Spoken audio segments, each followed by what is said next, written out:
Hello, welcome to Bible Bedtime, Season 4, Episode 194. I am your host, Dana. In this podcast, I read the Bible in a way to help you fall asleep in heavenly peace.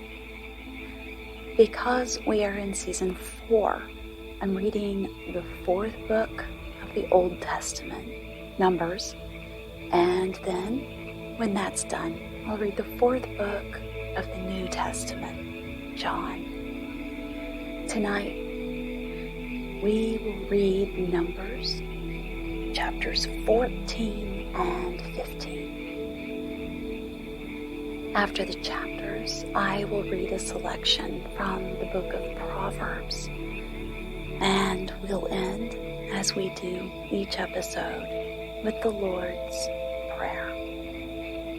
If you'd like to reach out to me or the Bible Bedtime community, you can send an email to BibleBedtimePodcast@gmail.com, or you can join our Facebook group. I would love to hear from you. Now, tonight's chapters are quite long, so I do want to get started right away. But before we can start our Bible reading, it's time for you to stop being active in your day. It's time to put away the day's work. It can wait until tomorrow. Turn off the lights. Make your room comfortable. Snuggle into your favorite sleeping position.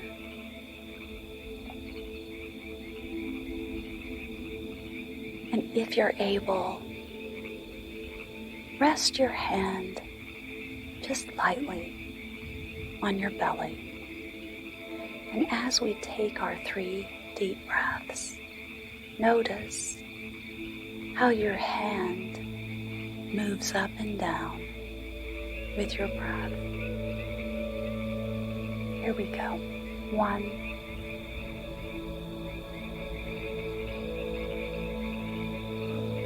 2,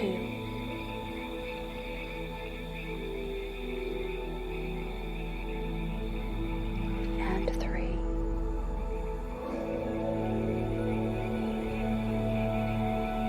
Any time in the night you find yourself awake,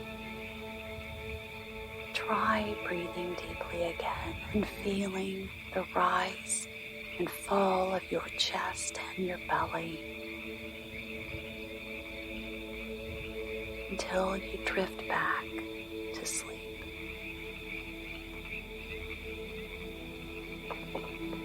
Chapter 15 of Numbers. The Lord said to Moses, "Speak to the Israelites and say to them, after you enter the land I am giving you as a home, and you present to the Lord offerings made by fire, from the herd or the flock, as an aroma pleasing to the Lord, whether burnt offerings or sacrifices, or special vows or free will offerings, or festival offerings. Then the one who brings his offering shall present to the Lord a grain offering of 1/10 of an ephah of fine flour mixed with 1/4 of a hin of oil. With each lamb for the burnt offering or the sacrifice, prepare 1/4 of the hin of wine as a drink offering. With a ram, prepare a grain offering of 2/10 of an ephah of fine flour, mixed with 1/3 of hin of oil and 1/3 of a hin of wine as a drink offering. Offer it as an aroma pleasing to the Lord. When you prepare a young bull as a burnt offering or sacrifice, for a special vow or a fellowship offering to the Lord, bring with the bull a grain offering of 3/10 of an ephah of fine flour, mixed with half a hin of oil.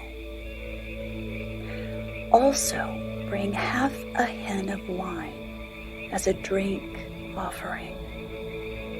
It will be an offering made by fire, an aroma pleasing to the Lord.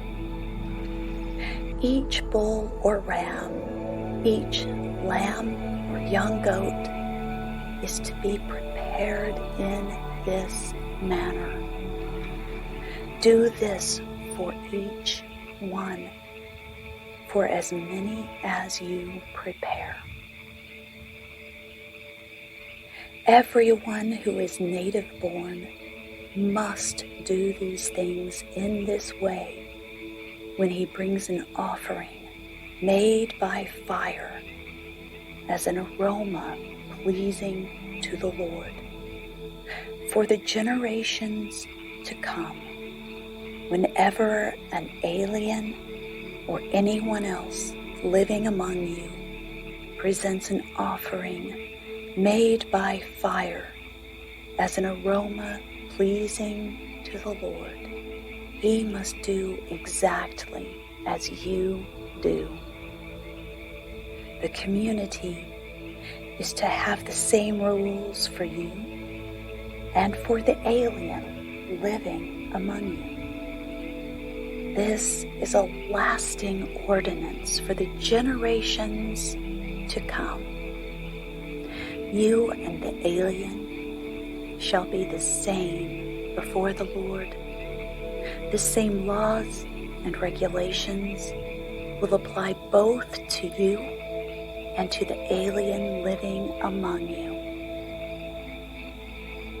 The Lord said to Moses, "Speak to the Israelites and say to them, when you enter the land to which I am taking you, and you eat the food of the land, present a portion as an offering to the Lord. Present a cake from the first of your ground meal and present it as an offering from the threshing floor. Throughout the generations to come, you are to give this offering to the Lord from the first of your ground meal." Now, if you unintentionally fail to keep any of these commands the Lord gave Moses, any of the Lord's commands to you through him from the day the Lord gave them and continuing through the generations to come.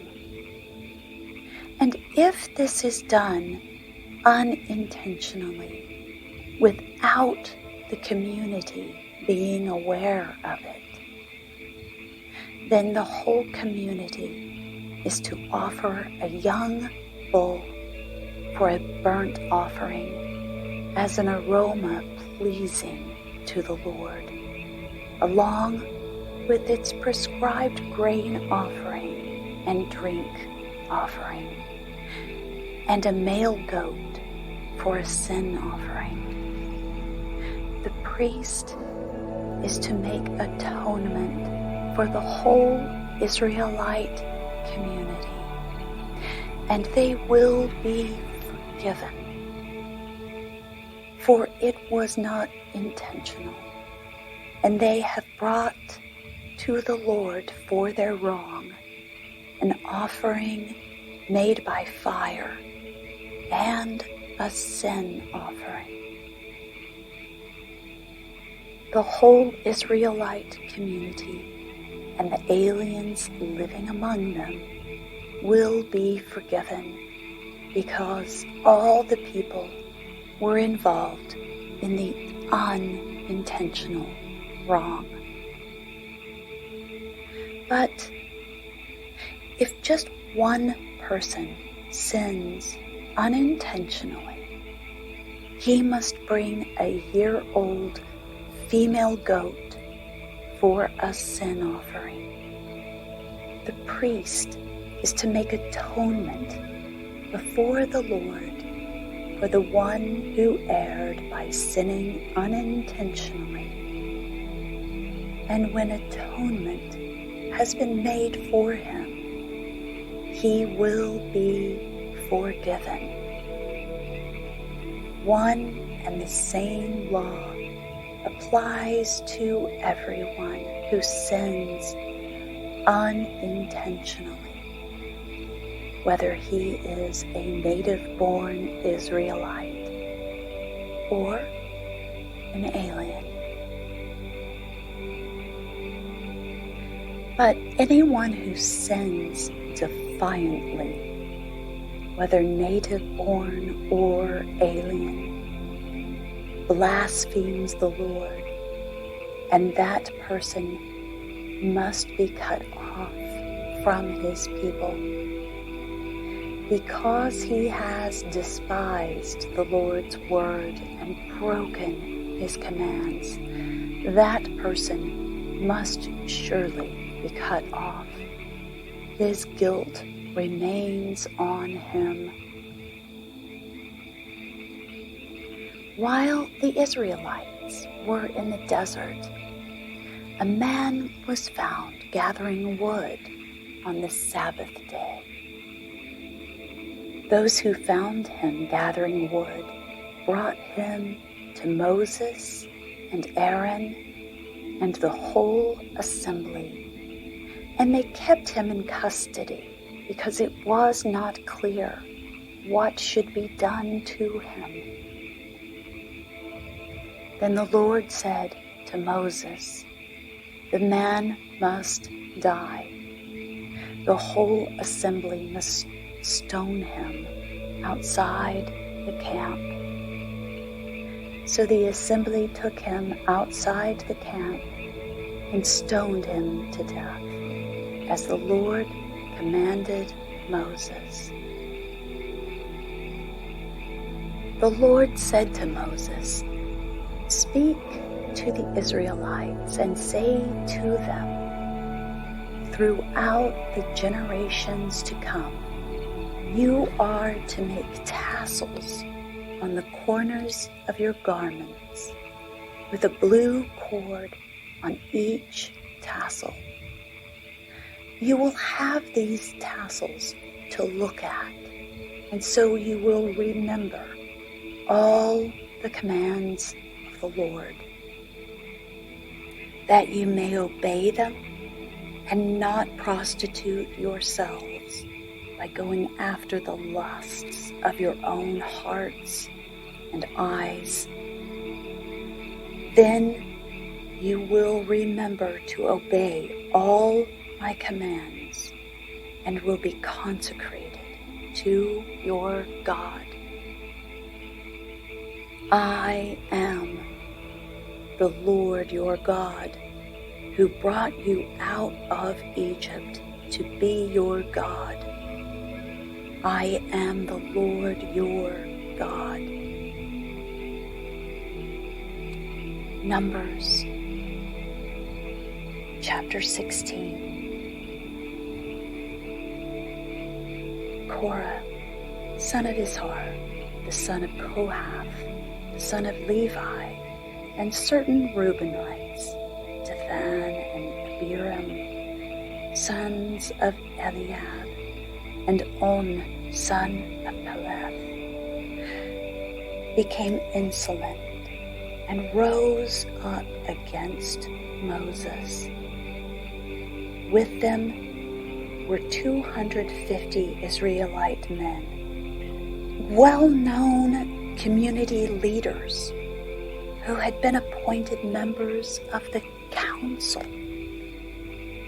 They came as a group to oppose Moses and Aaron and said to them, "You have gone too far.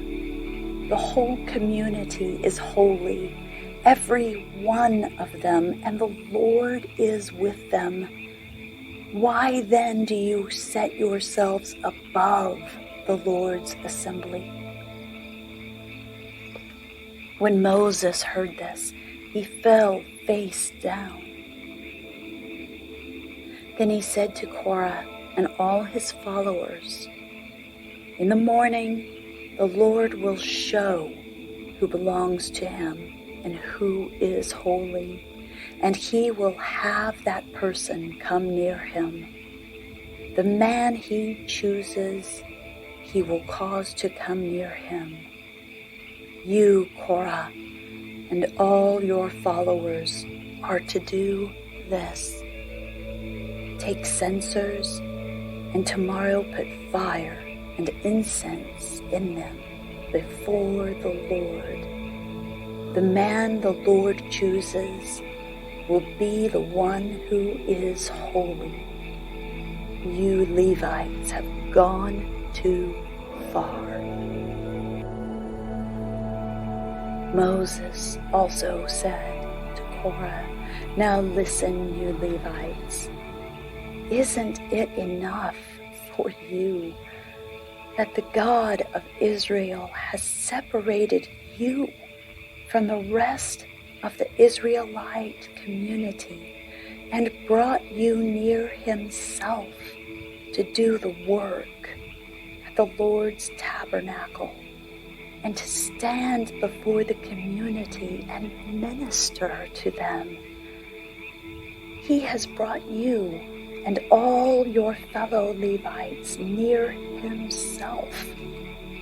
But now you are trying to get the priesthood too. It is against the Lord that you and all your followers have banded together.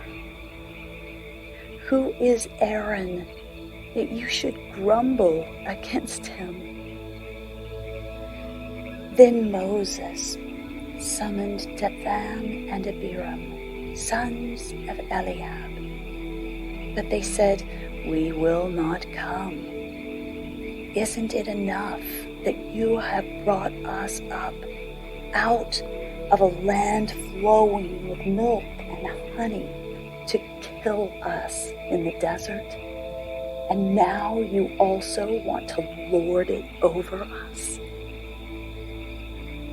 Moreover, you haven't brought us into a land flowing with milk and honey, or given us an inheritance of fields and vineyards. Will you gouge out the eyes of these men? No, we will not come." Then Moses became very angry and said to the Lord, "Do not accept their offering. I have not taken so much as a donkey from them, nor have I wronged any of them." Moses said to Korah, "You and all your followers are to appear before the Lord tomorrow. You and they and Aaron. Each man is to take his censer and put incense in it, 250 censers in all, and present it before the Lord. You and Aaron are to present your censers also." So each man took his censer, put fire and incense in it, and stood with Moses and Aaron at the entrance to the tent of meeting. When Korah had gathered all his followers in opposition to them at the entrance to the tent of meeting, the glory of the Lord appeared to the entire assembly. The Lord said to Moses and Aaron, "Separate yourselves from this assembly, so I can put an end to them at once." But Moses and Aaron fell face down and cried out, "O God, God of the spirits of all mankind, will you be angry with the entire assembly when only one man sins?" Then the Lord said to Moses, "Say to the assembly, move away from the tents of Korah, Dathan, and Abiram." Moses got up and went to Dathan and Abiram, and the elders of Israel followed him. He warned the assembly, "Move back from the tents of these wicked men. Do not touch anything belonging to them, or you will be swept away because of all their sins." So they moved away from the tents of Korah, Dathan, and Abiram. Dathan and Abiram had come out and were standing with their wives, children, and little ones at the entrances to their tents. Then Moses said, "This is how you will know that the Lord has sent me to do all these things, and that it was not my idea. If these men die a natural death and experience only what usually happens to men, then the Lord has not sent me. But if the Lord brings about something totally new, and the earth opens its mouth and swallows them with everything that belongs to them, and they go down alive into the grave, then you will know that these men have treated the Lord with contempt." As soon as he finished saying all this, the ground under them split apart, and the earth opened its mouth and swallowed them, with their households, and all Korah's men, and all their possessions. They went down alive into the grave with everything they owned. The earth closed over them, and they perished and were gone from the community. At their cries, all the Israelites around them fled, shouting, "The earth is going to swallow us too." And fire came out from the Lord and consumed the 250 men who were offering the incense. The Lord said to Moses, "Tell Eleazar, son of Aaron the priest, to take the censers out of the smoldering remains and scatter the coals some distance away, for the censers are holy, the censers of the men who sinned at the cost of their lives. Hammer the censers into sheets to overlay the altar, for they were presented before the Lord and have become holy. Let them be a sign to the Israelites. So Eleazar, the priest, collected the bronze censers brought by those who had been burned up, and he had them hammered out to overlay the altar, as the Lord directed him through Moses. This was to remind the Israelites that no one except a descendant of Aaron should come to burn incense before the Lord, or he would become like Korah and his followers. The next day, the whole Israelite community grumbled against Moses and Aaron. "You have killed the Lord's people," they said. But when the assembly gathered in opposition to Moses and Aaron and turned toward the tent of meeting, suddenly the cloud covered it, and the glory of the Lord appeared.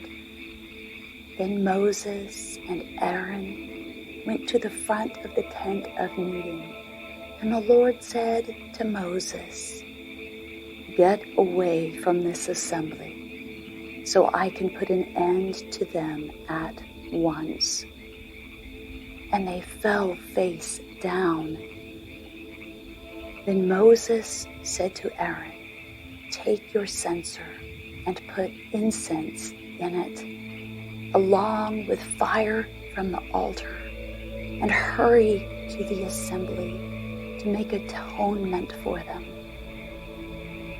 Wrath has come out from the Lord. The plague has started."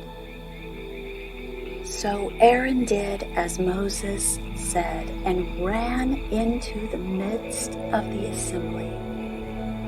The plague had already started among the people, but Aaron offered the incense and made atonement for them. He stood between the living and the dead, and the plague stopped. But 14,700 people died from the plague, in addition to those who had died because of Korah.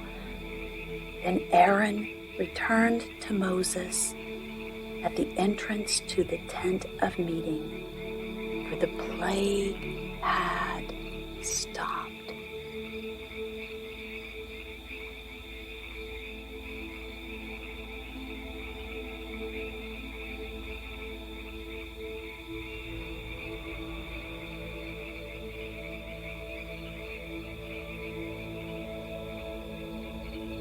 Proverbs 23, verses 1 through 12. When you sit to dine with a ruler, note well what is put before you, and put a knife to your throat if you are given to gluttony. Do not crave his delicacies, for that food is deceptive. Do not wear yourself out to get rich. Have the wisdom to show great restraint. Cast but a glance at riches, and they are gone, for they will surely sprout wings and fly off to the sky like an eagle. Do not eat the food of a stingy man.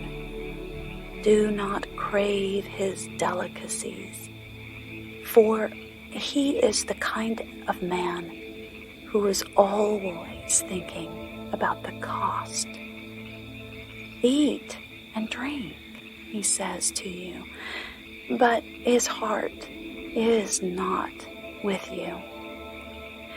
You will vomit up the little you have eaten and will have wasted your compliments.